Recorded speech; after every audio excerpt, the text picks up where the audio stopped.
Hi, everybody. It's me, Charles Norman, Sports Solutions LLC. We are the creators of AthleticSOS. It is software that if your child is trying to get an athletic scholarship offer, you want to use our software. It's absolutely free to use. Look down below.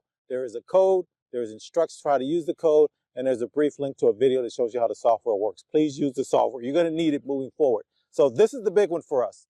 This is the House versus NCAA settlement. It was completed on June 6th.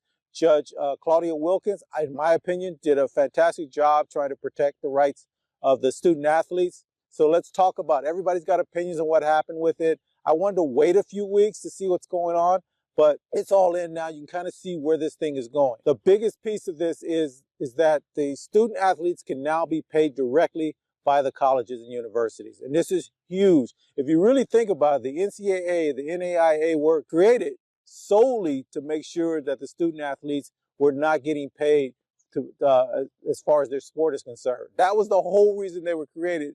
And the fact that the NCAA is still alive and kicking leads me to say that the biggest winner in this was the actual colleges. And you can see how that affects them. And I'll talk a little bit more about that. The second biggest winner was the NCAA.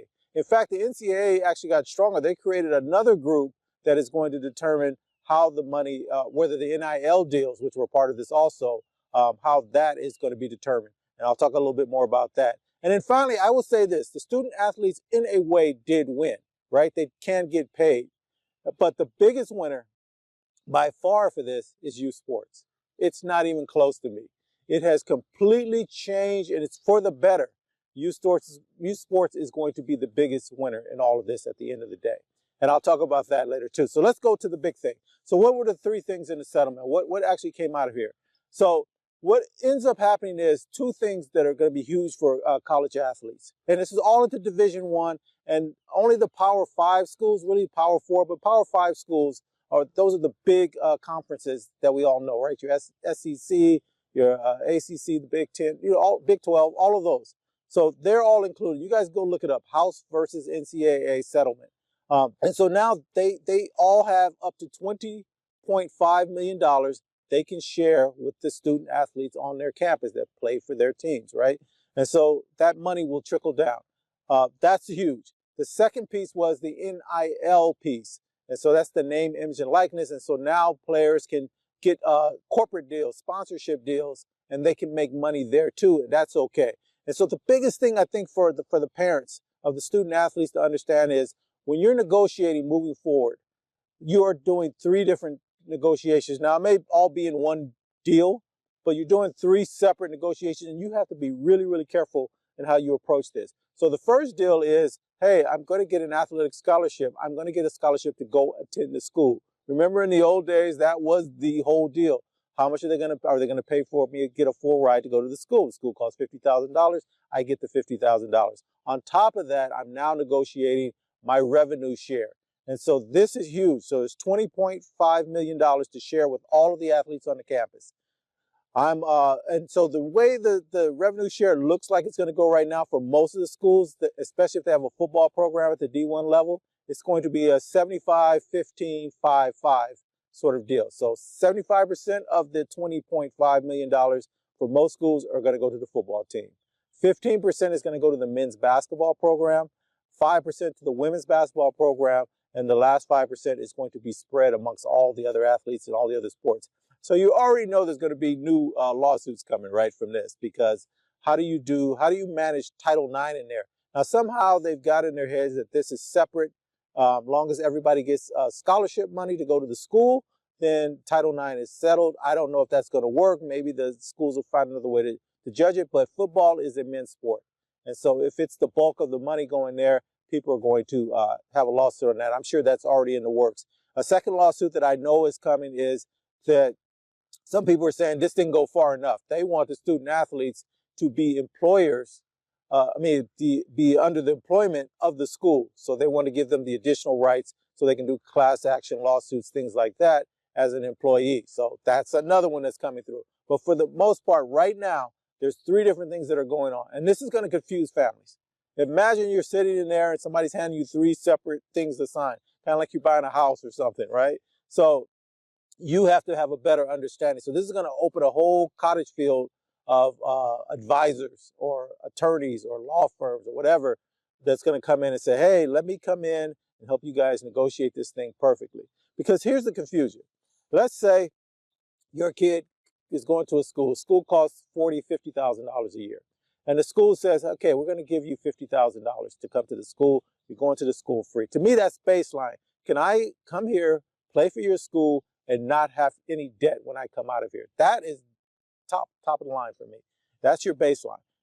But what if they said for your NIL, for your revenue sharing, we're going to give your kid $20,000 a year. We're going to just give them $20,000 every year that they play here.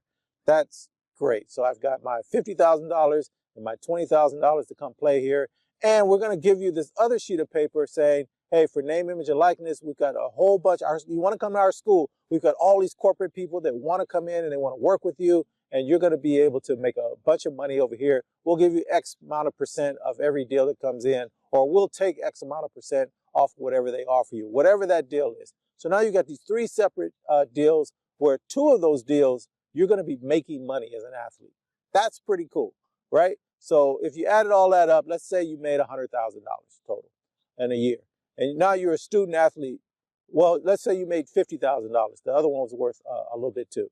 And so you have the $50,000, which doesn't go in your pocket for going to the school every year. And then the other $50,000 goes in your pocket directly. You're doing really, really good as an athlete. That has never happened before.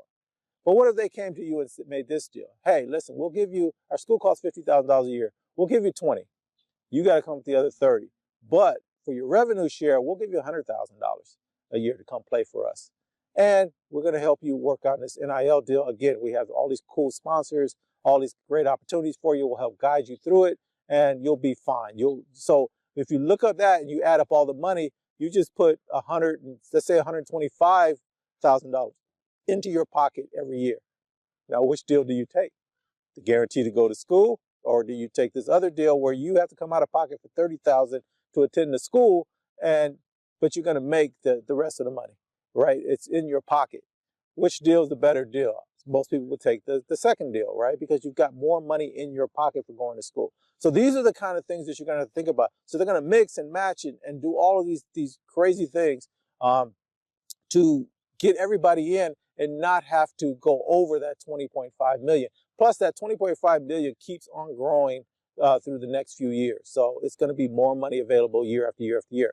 Now, the easiest way for everyone to do this, if you're thinking about it, is, hey, just give all the athletes on campus a full ride scholarship and then play around with the revenue share and the NIL stuff, right? That seems like it would be the best way. But the academic department for every college only has so much money to work with, period. So every athletic scholarship they give away is taking money away from the athletic department, which kind of goes into that 20.5 million, but it shouldn't. But to the school, it's all one big pot of money. So it's a little weird on how they're going to do it. And in fact, I don't think they know exactly how they're going to pull this off. So that's sort of the crux of what's going on with this. So they can now get paid. The student athletes can now get paid. Why do I say that the colleges won on this one? Because the colleges are now more in control than ever of how they want to adjust and make money from the athletic program to come to their school. And I think what they're going to end up doing as we move forward on this thing, I think they're going to make a decision on whether they're going to have football programs, because that's the bulk of the money, and then they're going to spend the whole 20.5 million, or are they going to adjust? Some of the mid-major and the smaller colleges may elect to get rid of their football program and focus on basketball as their key thing, right? That's a bunch of money you can give. So you could build a really great basketball program and then surround that with a great women's basketball, men's basketball, maybe women's volleyball, maybe some other sports, and just be focused and spend a little bit less than 20.5 million. So it's not coming out of your budget because your teams aren't making that much money. Or they're going to have to make the decision to go all in because football is the moneymaker. It is not even close.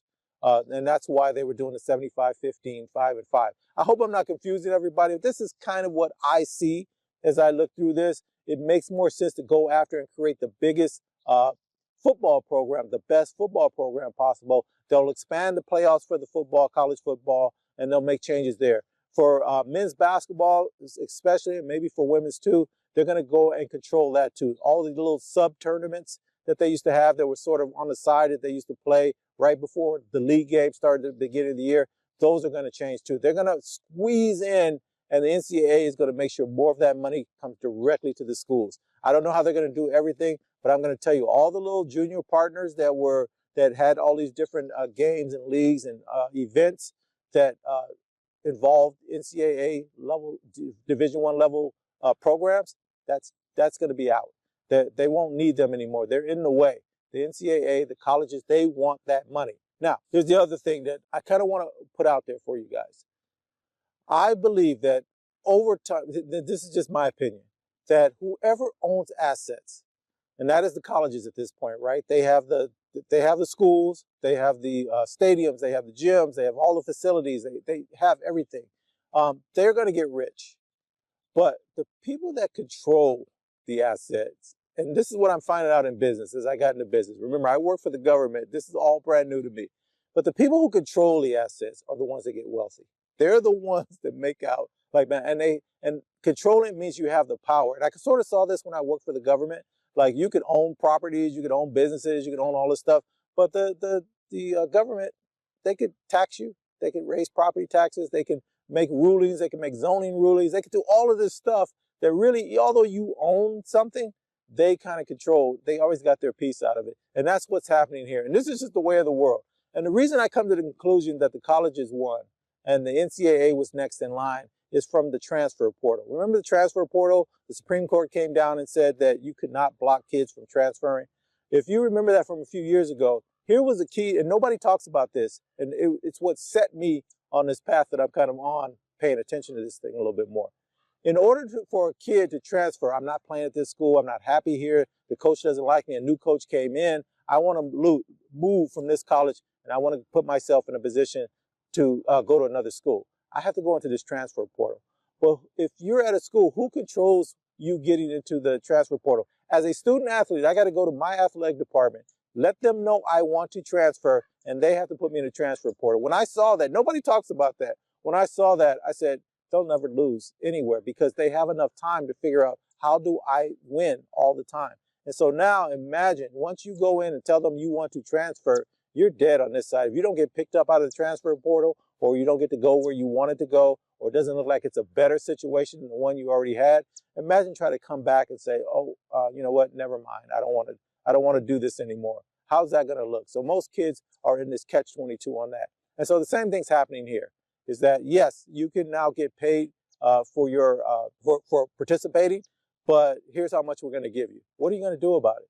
Let's say you're on the girls lacrosse team or the women's lacrosse team. And we'll give you $5,000. But we're going to give you a full ride to go to the school. I guess that's a win.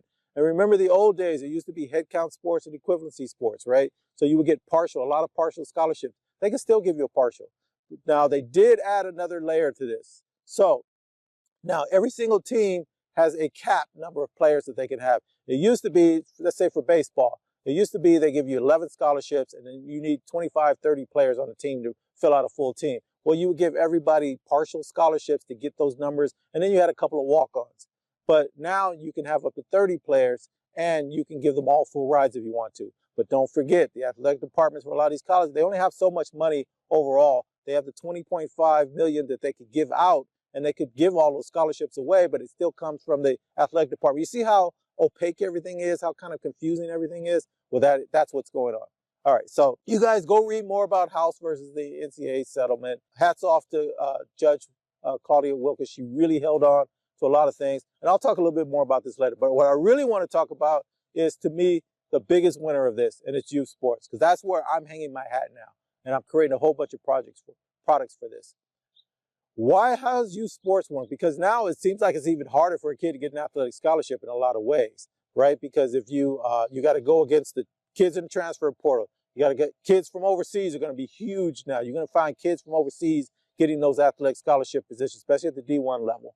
You're going to have kids from community and junior colleges are coming there. You got kids coming from prep school, and then it's the kids from high school who have no experience, but they have the full 4 years. So it's a lot of stuff going on. It almost looks like it's worse for them. But I'm going to tell you why I think it's better and why it saved youth sports. Youth sports was moving towards all these sort of big organizations sort of taking over. I know for volleyball, for basketball, for baseball, there were these organizations that sort of controlled everything because you were trying to get to a sport that was a full ride.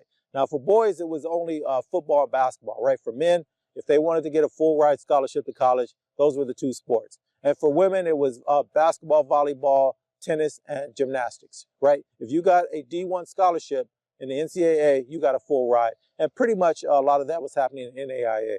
But now it's changed.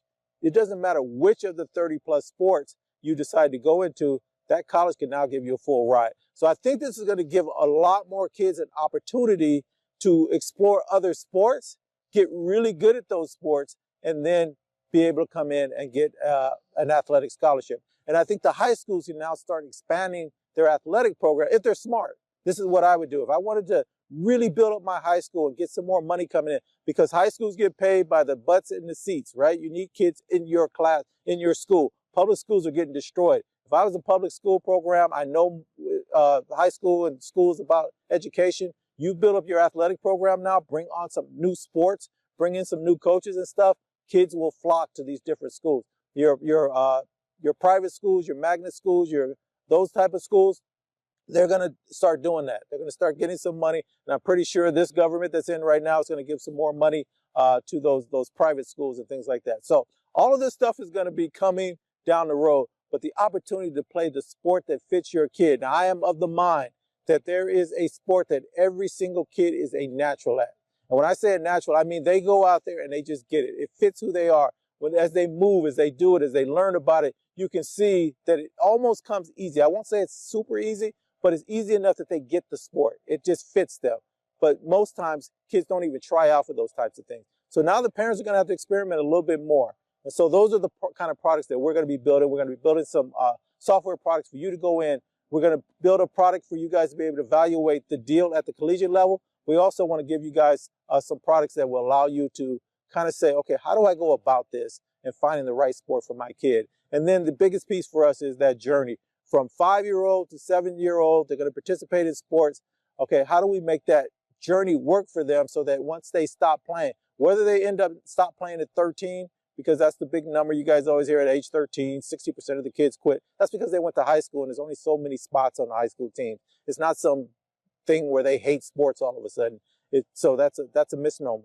But even if they stop and they don't make the high school team, then what did they gain out of that? And that's what we want to talk about as we move forward. So the big deal is over now, right? This is it. This settlement is the big change. In college sports, the big winner is going to be the youth sports.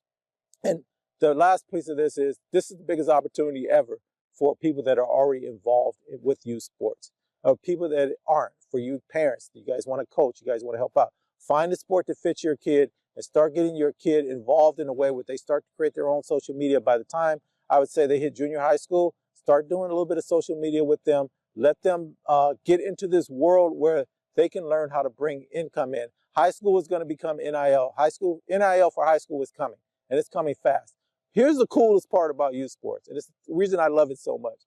The big boys can't really control it because the parents still have a say-so on where their kid's going to go. Yes, there's going to be some kids, the parents, they're going to listen to whoever tells them they can give them a couple of bucks, and the families are going to go and drift off that way. Those are the best of the best of the best, and more power to them. So they can make money off of that. But the other parents, you guys can make a decision on how your kid is going to participate in youth sports. You can control a little bit more. You're going to have to do a little bit more work, but you can control how that plays out. And this is why I always say it's going to be local, regional, and then it'll go national. But the control, mom and dad, you still got it. You guys can do this any way you want. So I'm going to plead with you. Try to find a sport that your kid, one of the bigger sports that you know that they can play at the collegiate level, a sport that kind of fits them, and then find a sport where there's a lot of people there. So maybe a social sport. Maybe your kids are more introverted. How about some individual sports? There's water sports because of your region. There's winter sports because of your region. So figure out what makes sense in your area where the best coaching is and things like that, and then find a sport for your kid and go for it. And then that social aspect of participating in sports is where they're going to meet the other people, the other families, the other good kids, the other kids that understand what they're going through as a athlete, as they go through the different steps as being an athlete. And those are the people they're going to connect with. It gives them somebody socially, psychologically, people that understand what they're going through. Those will be their friends. And then the people along the way that drop off, those should be their friends too, as they get from, elementary to junior high to high school. People are going to drop out of it, but they should make friends with those kids too. Those kids are going to go off and do great things in the world, and they're going to be tight together if they can learn. It's not just the other athletes that I'm hanging out with. I'm going to be hanging out with the kids that I knew from my elementary school that they just weren't into athletes. They were in other things. They need to connect with them. The world has changed completely. There's no more getting good grades, going to college, getting a good job, get married, have a family. But all of that stuff is great to do, and you can still do it, but it's not going to be enough for you to live a remarkable life. And I won't say a successful life and all that kind of stuff. I'll just say a remarkable life where you're sort of in control of what you're doing. Our kids, for the first time ever, are going to have more control over how their life plans out in the future. It's not up to somebody hiring you. It's not up to somebody saying, hey, I can look at this certificate or piece of paper or this diploma, whatever it is you've gotten. That won't matter as much. Between AI and AV, AR, robotics, all the stuff that's coming, it's coming. It will not replace us all. Do not have a fear of that. But what it will do is give us opportunity to make different decisions. And so I cannot sit here and tell you, and you can't even tell me, sitting where you are right now, what should you tell your kids to study if they go to college? That's going to be there when they're going to be able to find a job doing that. We don't know right now.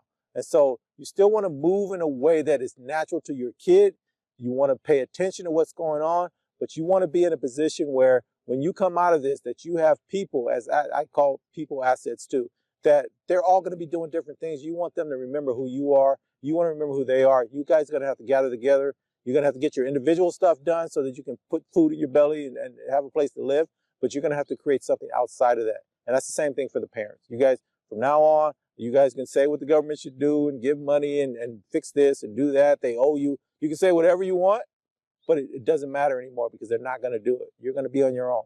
You're going to have to go and do all this hard work, raise your family, and you're going to have to do something else to bring some extra income in. It is the only way moving forward. So I hope you guys take advantage of that. And I'll talk about all that stuff later, but I kind of wanted to get this out. So House versus NCAA, you guys go look up the settlement.